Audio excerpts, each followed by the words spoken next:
দাঁড়াতে পারছি এবং কঠোর হস্তে সেটাকে নিয়ন্ত্রণ করতে পারছি। এই জন্য আপনাদের প্রতি আমি কৃতজ্ঞ। আরেকটা বিষয়ে না বললেই নয়, যেটা আমার কৃতজ্ঞতা প্রকাশ করা অবশ্যই মানে প্রতিবদ্ধ আমি মনে করি। এখানে একজন বিশিষ্ট সাংবাদিক ব্যবসায়ী উনি খুন হয়েছিল হিলেন্দ্রবাদে, সেই বিষয়টাকে আমাকে সবচেয়ে বেশি সাহায্য করছেন আমার সাংবাদিক ভাইরা। একমাত্র তাদের সহযোগিতার কারণে কিন্তু আমি খুব শর্ট টাইমে একদিনের ভিতরে এই মামলাটাকে ডিটেক্ট করতে পারছি, আসামি গ্রেফতার করতে পারছি এবং সামগ্রিক কার্যক্রম মোটামুটি আমরা বসে আনতে পারছি।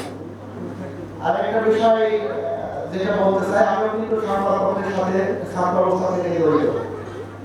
আমরা সংবাদপত্র যে মেহেরপুর জেলার ডিলার ছিলাম, সংবাদপত্র যে বিক্রি হয় আমরা ডিলার ছিলাম, সেই হিসাবে প্রথম থেকে জড়িত। আমরা অনেকেই এই সংবাদ কর্মী হিসাবে কাজ করে, তো সেটা একটা নারী টান আছে। এই জন্য আজকে কিন্তু আমি খুব ব্যস্ত থাকার পরেও আমি চেষ্টা করছি যে অন্ততপক্ষে সবাইকে আমার সালামটা দিয়ে আসি। এটাই মূলত আমার আসার উদ্দেশ্য। আমি আপনাদের এলাকায় আসছি,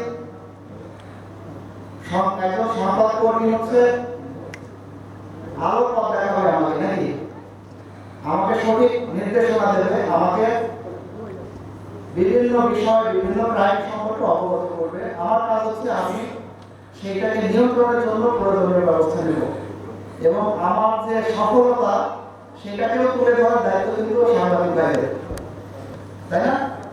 আমি যখন উৎসাহিত হব